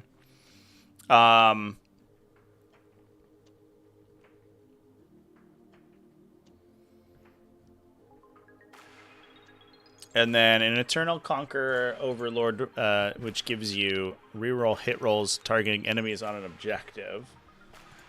We do have an Immortal unit, so that's probably where the Overlord is jumping into, and I imagine where Orakan is going to, unless we have regular warriors. No, we don't. So we can give them an invulnerable save, and we have 2 Lich Guard units also with invulnerable saves. So with the Gauss Blasters, we could have hit rerolls, lethal hits, and +1 to wound. That's not too bad. And then another 2 Overlords to hang out with the... I love that these are all running Tachyon arrows too, by the way. We had a long discussion with Zex yesterday about the Tachyon arrow Overlord. He was thinking about running them by themselves and just using them as little annoying guys running around, which is kind of cute, I think. Silent King is in there.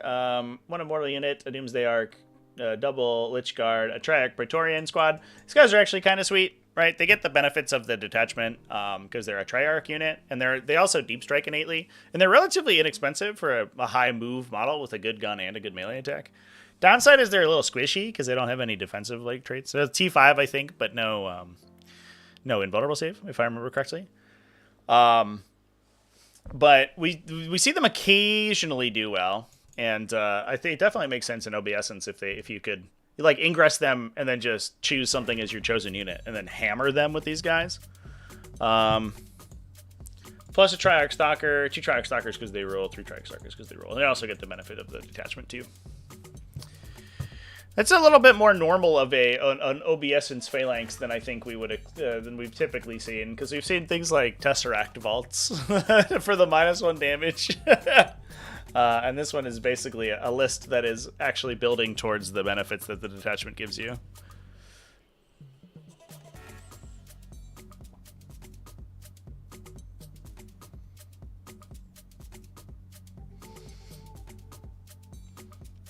There's a ton of units and stratagems, abilities, and talents that give protection against mortal wounds and psychic, but you never see it because there's a lack of mortal damage. Yeah, it was basically only good against. It was like good as a Thousand Sounds counter because Thousand Sounds were the only thing that actually did psychic damage, like still. And then in almost every other situation, psychic is a strict downgrade, which is unfortunate.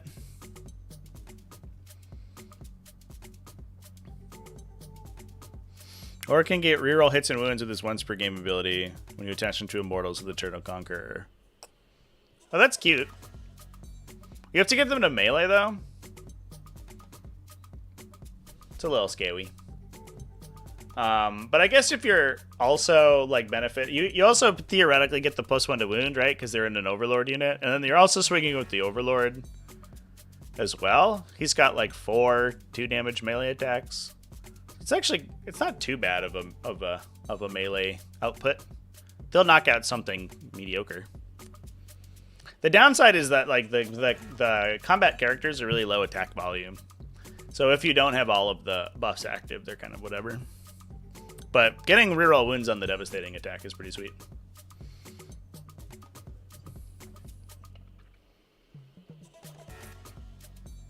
Yeah, because Orican usually wounds on like 4s or 3s, and then they all just auto transition to devastate. Yeah, yeah. The 4-attack Necron characters is so funny. That was one thing. Another thing we were talking about is like, why, if they want Necron characters to be like kind of slow and like stodgy, why aren't their attacks stronger? Like it, and this isn't a 10th edition like damage output thing. This is just how always how Necrons have worked, where their melee combat characters like 4 attacks, 2 damage, strength, whatever, strength 8 or something, and you're like, okay, well that's. You compare that to a Blood Angel Space Marine captain who's swinging at like strength 12 with 7 attacks and fight twice, and you're like, all right, well these are different, but I never understood why like an Overlord's War Scythe isn't like, 2 or 3 attacks, but like 5 damage, strength 14 or something, and you're just like, whoa, cool. But he's just not. He's just kind of mediocre at attacking. And on the spectrum of like leader characters, Overlords are among the least exciting in terms of their melee output.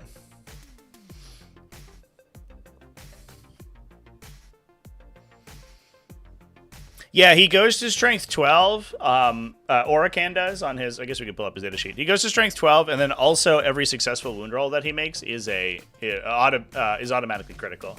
So he devastates on all his wound rolls when the stars have aligned for him.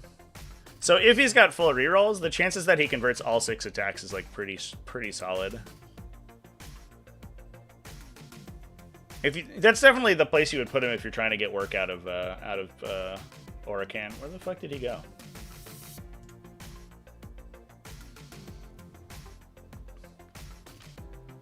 Every successful wound roll scores a critical wound. Yeah, so every single one of them is devastating. He goes to 6, 12 D3 damage. It's unfortunate he doesn't get a damage buff, but at least the attacks always punch through.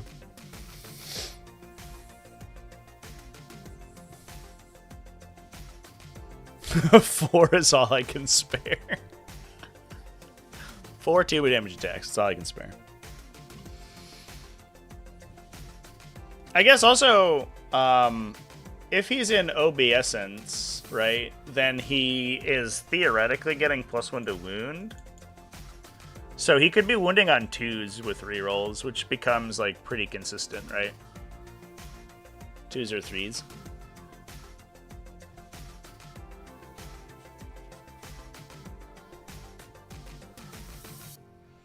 And then, yeah, we can critical 5 with the shooting attack, too. So we can be hit rerolls plus critical 5s for lethals on that unit, also. Orca doesn't shoot, right? Sad. Make his big stick a gun. What are we doing with our lives?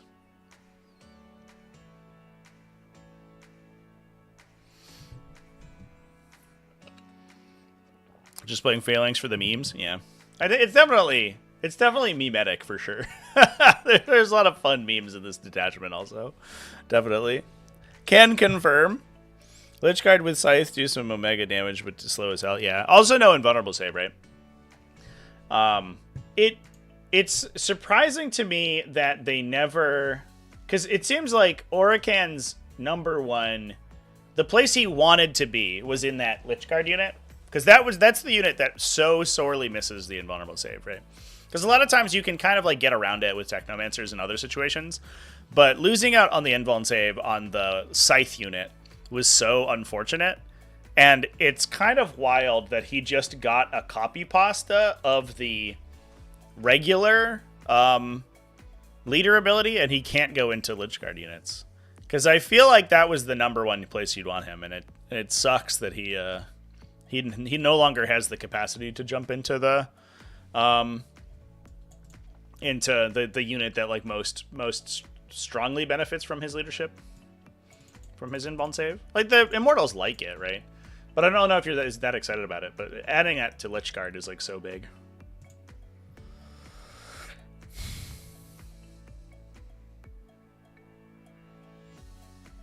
Well, you can. He's the reason that you took him index was because you could co-attach him with an overlord, and then you would get the -1 to wound. So you would get both because they were technomancers, right? So they all had this. You can attach this model to a unit even if a warden or noble has already attached. So you'd still get the leadership, the lead ability from the Lich Guard for adding the overlord, and then you would also get a 4+ invuln save. And then back in the day, you'd also have Crypto Thralls and everything like attached in the unit too. Lich Guard were super dumb. Also, their -1 to be wounded was a permanent. It didn't care what your your strength characteristic was, which was absolutely pants on head. The unit could not be killed. They were so dumb in Index. But the Oracan War Scythe unit was the only really realistically scary melee unit that Necrons had at that point. Now we have Scorpack Destroyers, which is a little bit nicer. Wish you could do 5 sword, 5 scythe. Yeah, that would be cool. And just keep regenerating the sword guys. It is weird that they have so dearly latched onto this full unit, the full unit war gear requirements. But I guess it's so that the game's a little bit more or a little bit less granular, and you can parse what your units do a little bit more. You don't have to pay attention to exactly which model has what, which is good for playability, I guess, but it definitely hurts instances like that. Also, War Scythe, another instance where why are we at 2 attacks with this thing? It's a Power Fist profile. You get devastating wounds, but you get less attacks than any Space Marine that has the same thing, and you're slower. What are we doing? I don't understand. Why is it not either 3 attacks base or 3 damage? I don't get it. I just don't get it.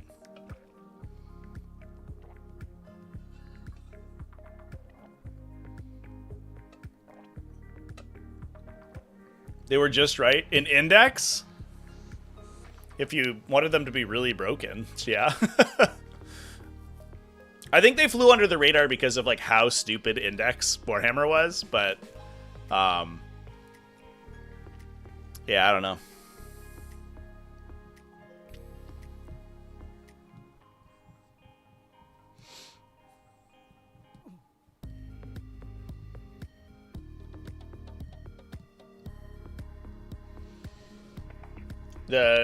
I think that Necrons flew under the radar a little bit because of Wraith Knights killing everyone.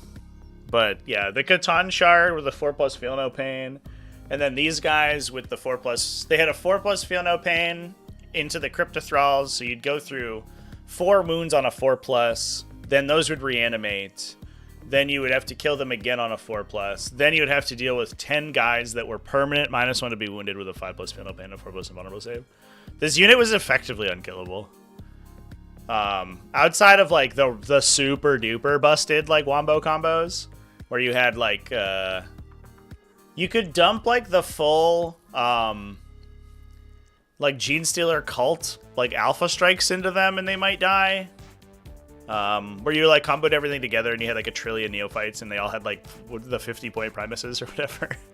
You might kill 1 Lich Guard unit through the reactive reanimation, but it's so difficult.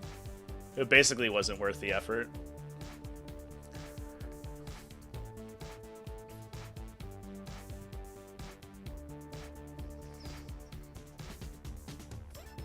Yeah, the Crypto Thralls were real silly for sure.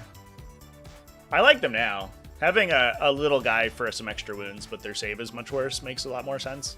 It's definitely, I think, much more interesting than the old version. Yeah, I think they're okay in Wraith Bricks. When it was a reanimatable, when it was essentially 8 reanimatable wounds. Because the weird thing, the interaction too, was that because you were led and you were using the reactive reanimate, you would get 2d3 plus 1 back. You also had a 12-inch reanimator aura. Let's not forget about that. So you would almost always reanimate both Crypto Thralls as soon as you reactive reanimated. And because they were only 4 wounds, but those wounds were protected by a Feel No Pain, you actually got basically double the wounds back when you reanimated those guys. So right now they're just like 2-3 wound little dudes, but previously it was like reanimating 8 wounds at a time for 1 CP, which was like fucking nuts, dude. It's just so insane. Oh god, I'm glad we're done with that period of 40k. Index Hammer was a nightmare. Real super unfun to play with.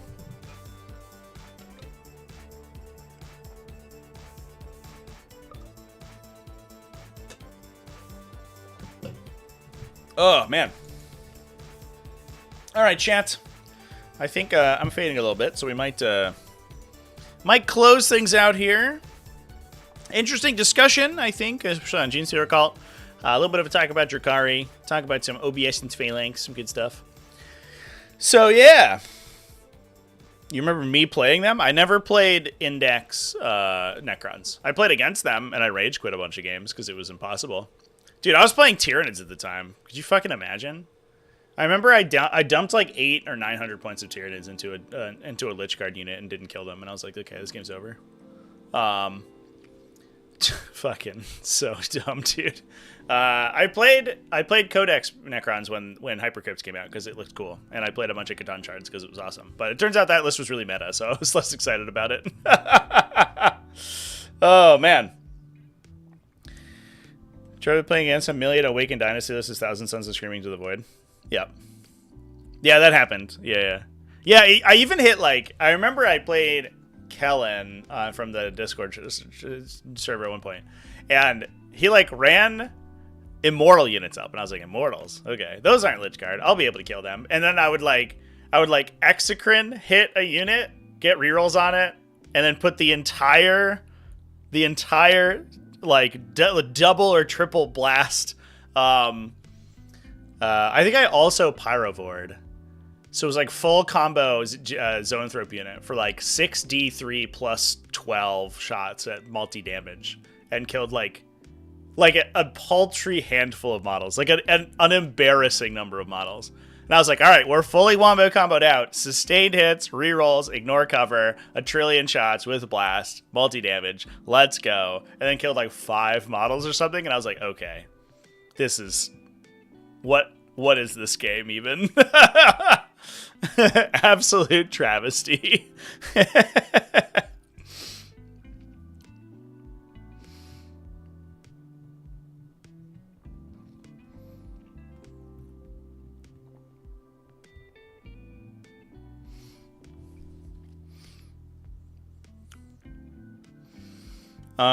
Any chance I could go show how big a 12-inch aura on TTS is?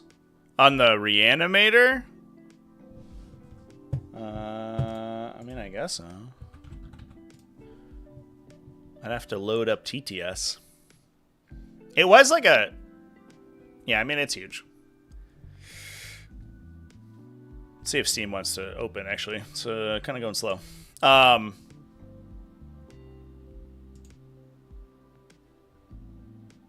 Yeah, it's funny that people complain about the smaller auras on the Reanimators, because like I think the correct number for them is like a weird number, like 4 or 5 inches. I think 6. It's weird because they're so powerful. Like 6 is like probably too long, and like 9 or 12 is like way too big. But 3 it feels a little small, so like you have to cut the difference, I guess. All right, here we are.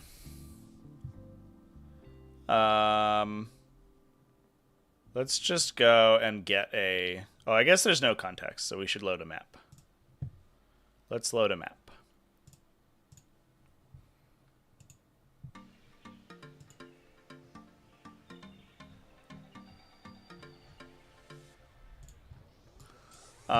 So if we grab a Reanimator...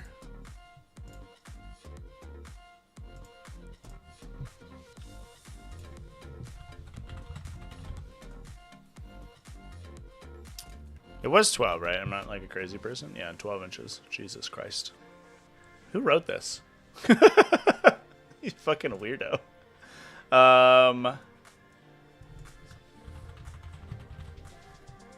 So, like,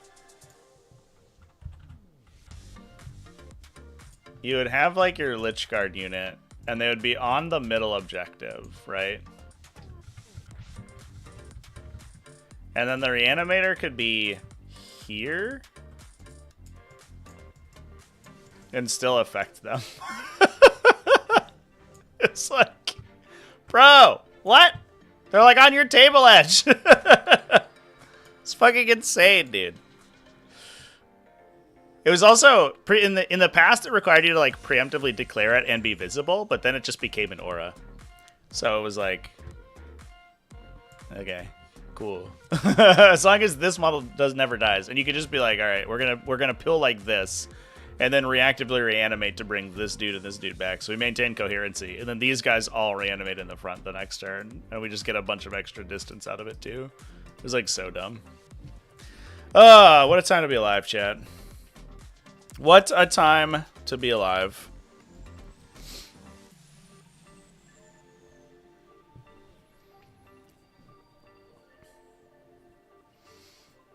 Yeah, I think there's definitely at least one game I lost my mind on Necrons for sure. We just played them last night. We had a similar result, but that was mostly because my dice were really bad. If you caught my game last night, I rolled spectacularly bad. I had a Stormspeeder Hammer Strike miss 7 out of 8 attacks to kill a Scorpec Lord. 7 out of 8 on a Hammer Strike. I was like, all right. I think it was they shoot, or it was 6 out of 7. I hit 1 time. And they shoot 6 times, and I rerolled with the floating reroll. I hit 1 time, and it didn't do anything. It was impressive, incredibly impressive. Knights kill 17 Necrons and 15 stand up. Yeah, yeah. If you played the Ghost Arc build, like they were pretty dumb. Although, I mean, everything broken, had its advantages because you could also one-shot 20 Necron Warriors like really easily in that format too. Like when you had the Fire Discipline combo on 10 Desolation Marines, like that unit did not live very long. You're like, here's my Necron Warriors, and you're like, okay. Boop, they're dead. Woo. Did the Hail Strikes get a single kill? I think that they killed Mea Culpa. I did forget one in reserve, and I had to rapid ingress it. So it didn't get to shoot the important time. One got killed by a Scorpec Lord before it did anything. It just held an objective for a while. And then one of them, I think, finished, like, did one wound to a Wraith. I think it devastating wounded, like, through a Cryptothrall and punched a Wraith for a bunch of damage or something. So it wasn't, like, terrible, but those units were... That matchup would probably be much easier if I didn't have, like, 400 points in trash. Hail Strikes are extremely bad. Oh, God. Knights need a reanimation. Back in the day, you could take the... What is it? The Sacristan Forge Shrine and, like, re-equip and repair your knights if you paid, like, a 200-point... horrible terrain feature. That's very bad. Yeah, meanwhile, Tyranids. 300-point Norns. Tyranids were okay, actually. I would have been much happier with Tyranids, I think, if they had kept their early 10th mechanics, to be fair. Because Tyranids had 30-point Zoanthropes, and they had... Like, Tyranids... Everything in Tyranids was, like... artificially depressed in points value, except for Norns. They were just fucking stupidly overpowered or overpriced. But you had like cheap Maliceptors, your Exocrines were still hyper cheap, Zoanthropes were still like 30 points each, so you could just spam. Like the list that I played for a while was like, it was like double Exocrine, double Maliceptor, triple Zoanthrope. I was like, let's go. Plus Pyrovores, plus Biovore, plus all the support stuff, a Hive Tyrant. I was like, it felt like you just got so much stuff. And then also Leviathan was like so beneficial for Tyranids too, because the Spore Mines could complete every mission. So they were just like, you scored so quickly. It was insane. No longer though. Now they're dead. Yeah, Gargoyles were cheaper too. Yeah, Gargoyles were super cheap too. Yeah, every list had like 30 Gargoyles in it also. Yeah. Yeah, I would have been much happier with Tyranids at that spot for sure. But we can't all be good like that. We can't all be cool and good like that. Oh, all right, chat. I think 69 viewers. Hell yeah. I think that is going to be it for me today. I believe I have another stream game happening on Thursday. I have to confirm. So I'll probably be quiet today and tomorrow. I think I'm just going to be working on some video content. But also, after this, you should get redirected over to the excuse me, it's not the Standish standoff anymore. It's just the Standoff GT. You should get forwarded over to the Standoff GT live stream. That's going to be on Saturday. I'm going to be live Saturday and Sunday with that. Please come visit me and hang out in the chat. I greatly appreciate it. And otherwise, I'll see you then. So cheers, everyone. Have a good one. And it is going to be Speeders list, yeah. I think it's going to be Speeders against Necrons again, actually. I got that matchup twice in a row. Yeah, I don't know. We'll see how... Maybe this time my Hammer Strikes won't do fucking nothing. That would be nice. I think that I'm... I don't know. I kind of want to make a like, now that demons are performing pretty well, I kind of want to make a run with it with demons. So I might try to finalize an actually competitive demon army, and maybe we'll go through the rigmarole of like optimizing out a list to be actually competitive instead of being a meme. It's been like 6 months since I've actually tried to win a game of 40k, so we'll see how that goes. But that might be the next adventure over on the Twitch channel. But please come hang out with me for that. Otherwise, I'll see you on Saturday, everybody. Keep it classy, folks. Captains list. Oh yeah, we got to play like the 17 captains. Do I want to do that? I feel like I need transports in it. I don't know. I'll figure it out. All right, everybody. Cheers, everyone.